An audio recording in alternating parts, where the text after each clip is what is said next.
What's going on, guys? So we're back again with another gameplay video. This time we have Perth Pro Players team member Jake here on the left playing Cell Surge, and we have Pat here on the right playing the yellow Boujack leader.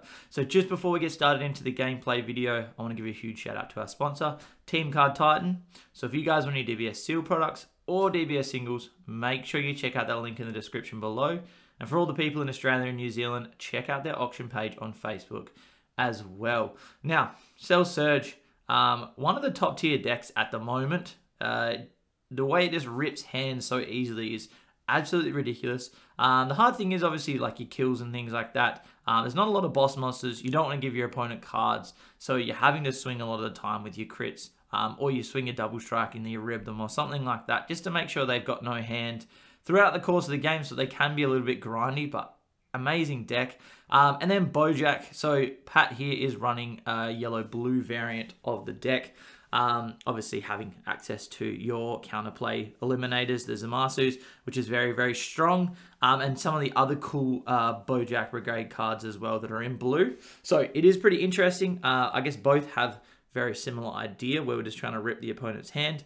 Pat's trying to do it with his big 8 cost, which is a little bit harder to get out. Not, I guess, as consistent as what Cell Surge does, but when it hits, absolutely devastating. The card is honestly ridiculous how strong it is. So Pat is going to play, I believe this one's Beto, and he's going to check the top, go grab himself a Boujack Brigade. So there are a few of the 3 costs now, which is good. So there are more evolved targets, and they're usually costing either 1 energy or can also be played on the opponent's turn, which is sometimes really handy. So then when you do get to, I believe it is your turn 4, you can evolve your big Boujack over the top, which is great, right? And that's kind of what you want. So passing over to Jake here, more than likely, most of the time, Jake's been charging these counterplays in the early games because you are running the Broly, okay? You're not really seeing it till later. It doesn't hurt too bad to actually do that because you don't really need it so much. You pretty much rip the opponent's hand down to nothing. They're not really going to be playing too much throughout the course of the game. So we're seeing what he's going to pitch. I'm assuming, or I'm hoping, one of the parasites. So what we can do is, draw a card and take a life, start building up our hand a little bit. We're also, looks like, going to play this 1 cost that we just got off the top, swinging a crit into leader, which is exactly what Jake wants. He just wants to swing crits, deny the opponent resources as much as possible, right? In the early games, most of the time, these 15Ks are going to go. Also, I guess most of the time, Cell Surge keeps you on your front side, so a 15K is a little bit harder to combo out when you are at 8 or more life, right? Or 7 life or something like that. So definitely a very valuable card in this game and helps to build up his hand quite a bit as well by taking life. And getting down to that 4 life, I think, is very important too. Makes it really, really strong. I think what Jake's done here is, rather than going for the warp on the parasite, what he's decided to do is stay at a high life total. Again, this is probably an unfamiliar deck for himself, so completely understandable. Play the protective route, right? Don't take the life too quickly, which I respect that. And I think that's the right choice in this game, I guess, if you're worried if your opponent's going to go all of a sudden really aggressive or really wide or really tall or something like that, and it's just going to kill you really quickly. It's good to be able to keep that high life total, right? So, got to charge one of the Daburas. Top 5, once again, have a check. All right, sorry, we're going to go for the draw 1, take a life this time, yeah? And then we'll check the top. See what we can find. Hopefully something that we either want to bin or play out, right? So if we want to throw a Ribian's always good in the drop. I believe we're also playing Draw Apes because eventually Cell's hand does start to wear down a little bit. So Draw Apes is also a very good choice, and it's a yellow card. And then also the Parasites too, very good cards. So any of those cards that we can place in the drop area, all very, very valuable.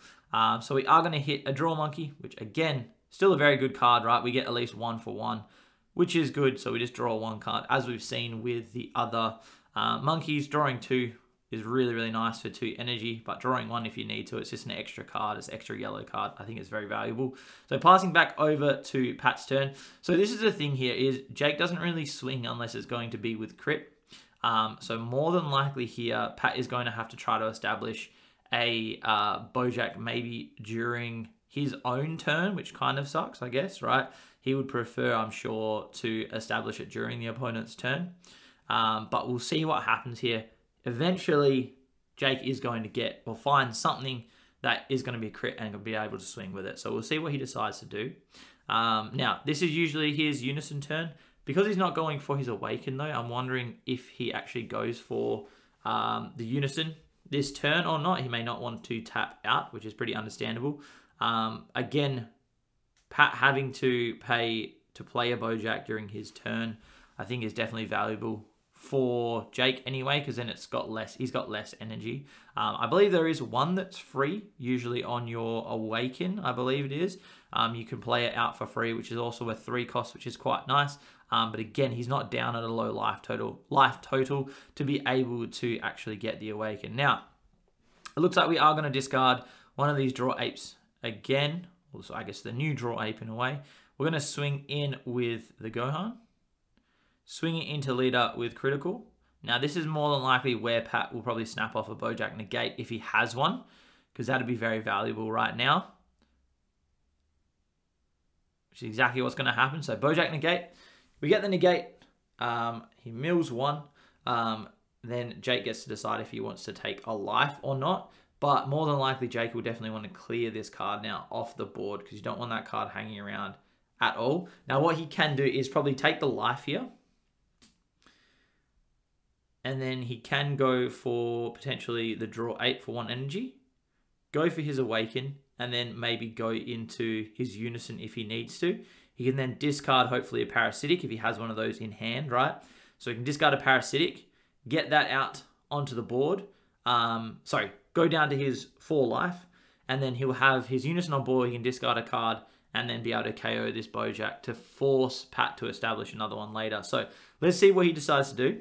I can see a parasitic in hand. I can also see a Toa in hand, and I can also see a Dark Broly in hand as well. So lots of options here, but we are going to go for the Surge Awaken, putting a parasitic underneath, it looks like, the leader and a Rosie, untapping our 2 and drawing our 2 cards, which is very, very strong, I guess, Surge Awaken skill. Playing into the Broly, exactly what we're going for here, and that's what I thought the line probably would be. Getting the 3, what he can do is he can now place parasitic in the drop area. I had a feeling there'd be 1 in hand. And then he can KO 1 card. But I believe the way it works is Pat does get to decide, which kind of sucks a little bit right here. It's not ideal because he has got quite a large board. But what we can do is go into... we can go into... or down to our 4 life if we wish, right? And discard 1 from hand. We're then allowed to play Frieza out onto the board, which is great too. Now, he probably will swing in again with some critical, I would say, into this leader. Don't want to give them too many resources. Going to go for the parasitic effect first. Take a life, draw a card. Swing into, I'm assuming, leader here. Try to get this crit through. As I said, it's more about swinging with these crits to just deny the opponent resources or forcing them to use cards from their hand. And then ripping those cards from their hand anyway, so they don't really have too many to defend themselves with. But we are going to beam here. Take it up to 15. And then we have a chance to combo from hand as well. So 15 to 15. 1 more card needed.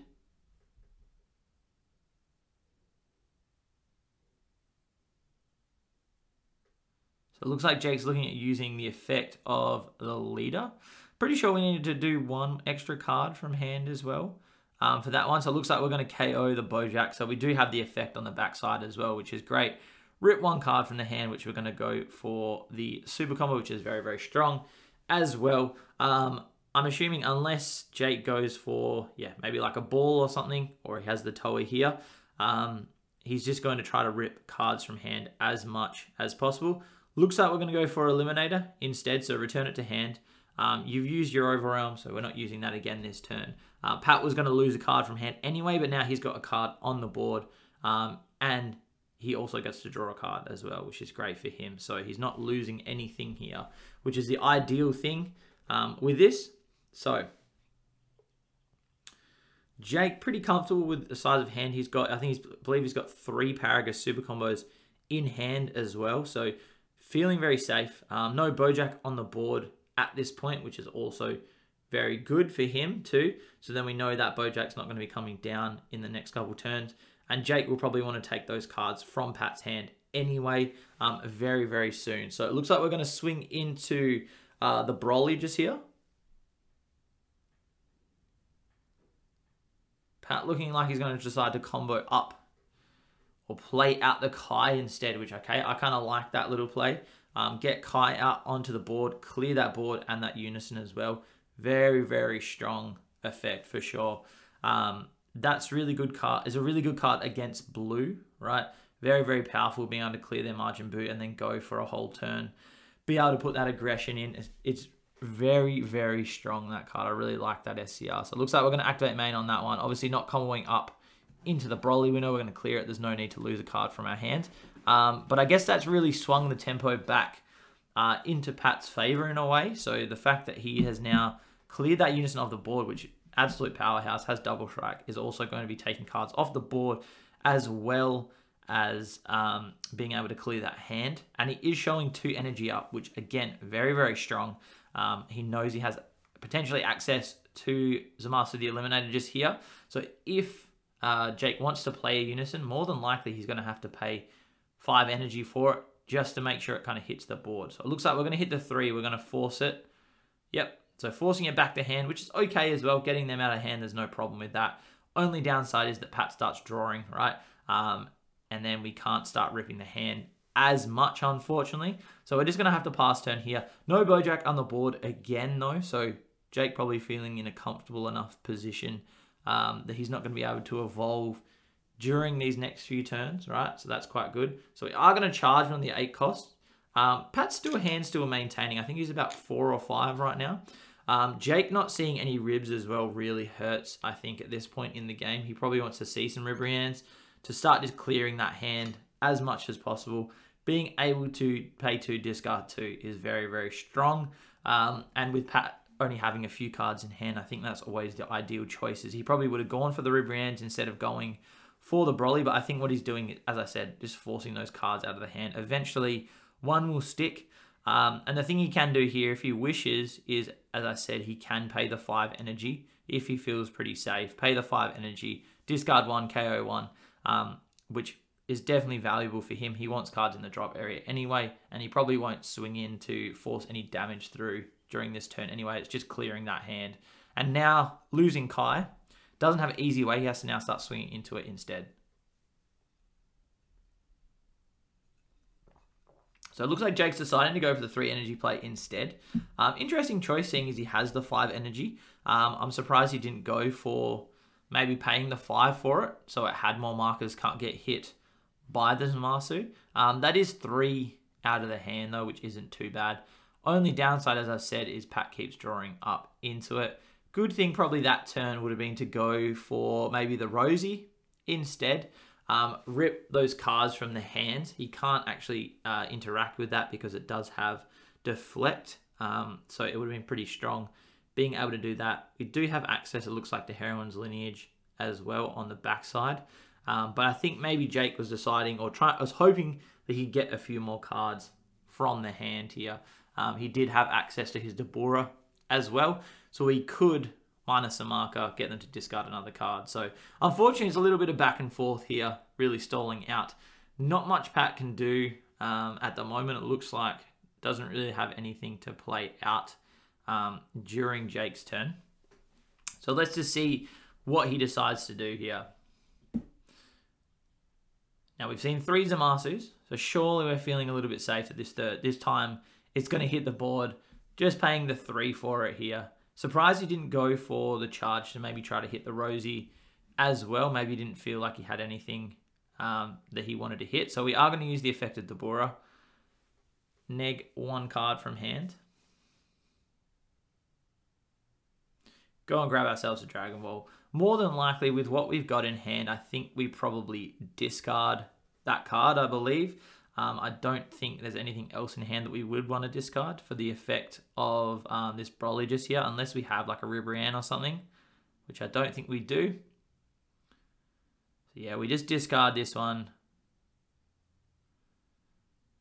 Plus the markers. We'll hit, it looks like maybe one of the Zamasus. Discard a card He does also have to KO one of the cards on the board. It is Pat's choice, of course. So he has to KO one, which he's choosing. Sorry, can't choose Zamasu because it has indestructible, right? So he's just deciding to choose Zamasu because it's got indestructible. Pretty cool little play just there. Quite handy. We are going to go for, looks like the Parasite. Drawing a card. It doesn't look like we're going to take a life. Jake having to think here. There's no cards in hand, so you probably feel a little bit safe depending on what else he's got in his hand. Looks like he is going to take the life. Now, finally, we have seen a Ribrianne, which is pretty good. Makes me very happy to see a Ribrianne after all this time. We are going to, it looks like, swing in, combo the Ribrianne, take it to 25, 25 double strike, rip those 2 cards from hand, okay? Which is exactly what we want to do. That's what I said, these Ribriannes are very important. But it looks like instead, we are going to combo out. The Rib just sits there. That's fine for Jake as well.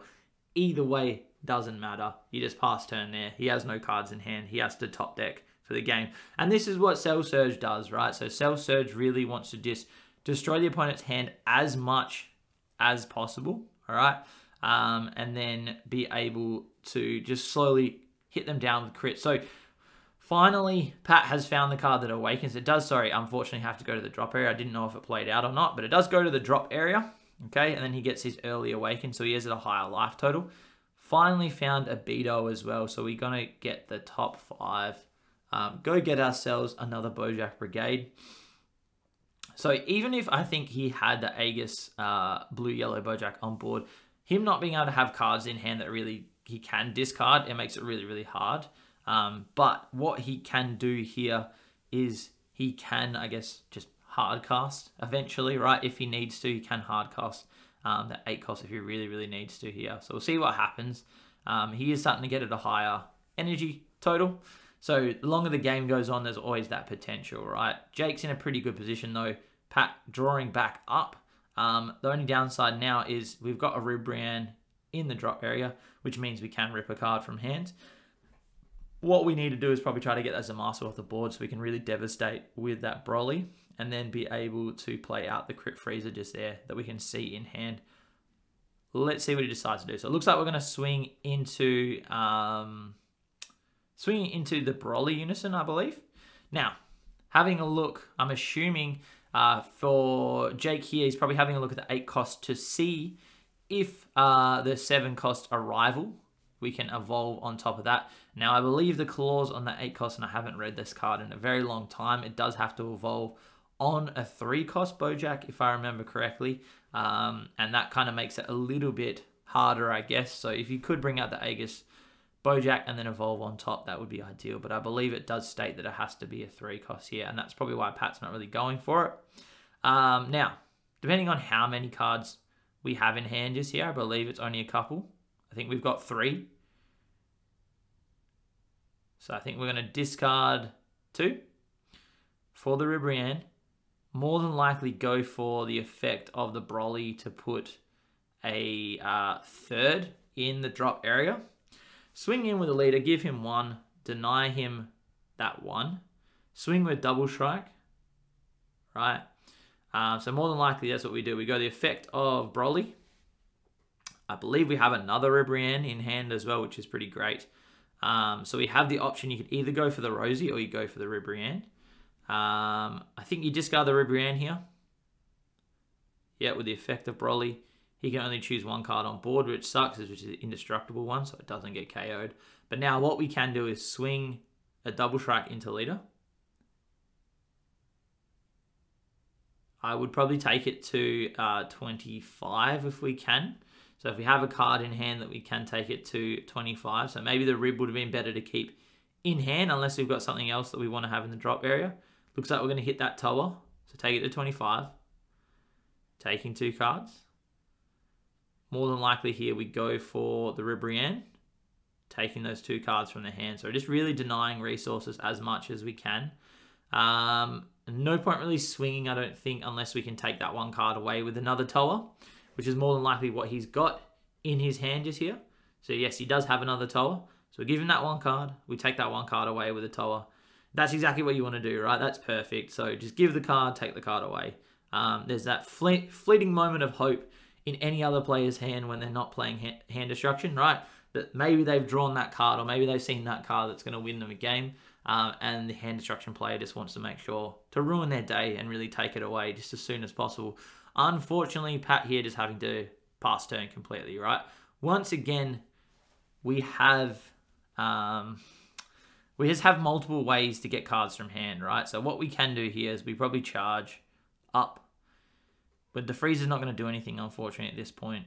We use the effect of the Broly here. We can just discard. It looks like potentially we're discarding the Heroine's Lineage. Or maybe we have the Dabura, potentially. If we have the Dabura, we can just minus a marker there. Go and grab ourselves a ball, and then we can discard that. Discarding the Heroine's Lineage. So Power of the Super Saiyan gone. Swinging a double strike through. He does then have to take it to 25 once again. So taking it to 25 with a draw 8, which is perfect. Playing out Rosie. Taking those 2 cards away that were just given to him, right? Triple attack on this card. Swing 1. Just leave it at 15. Take the card. More than likely, we just swing again, right? Take it to 25. Swing again. That's all we got. And then we had another Rosie. And we have 3 super combos in hand. So, there we go, guys. Yes, Cell Surge doing exactly what it wants to do. Unfortunately, we didn't really get to see a hell of a lot from Boujack just then. The deck is really cool. As soon as that 8-drop hits, it's pretty devastating. You need to remove it pretty much instantly because it can be really, really devastating. The deck's really fun. It's not the most meta thing in the world, but Pat loves it, and it's awesome seeing it on the stream. I'm hoping we're going to get it again and get it to see it against something that's not complete crazy hand destruction like Cell Surge. But Cell Surge really showing why it's so dominant in the meta as well. Just exactly what he was doing. Give the cards, take the cards away. Give the cards, take the cards away. That's all you want to do with that deck. It's absolutely ridiculous how easy it is to rip hand. And because it is so passive in a way that it doesn't really have to swing, it makes it devastating because you're not able to take cards from life. From any of the attacks. He's just doing it so passively by doing Activate Main, which is a very, very strong part about that whole deck. Now, I hope you guys enjoyed the video. If you did, please subscribe. Hit that bell to stay notified whenever we upload, and I'll catch you guys on the next one.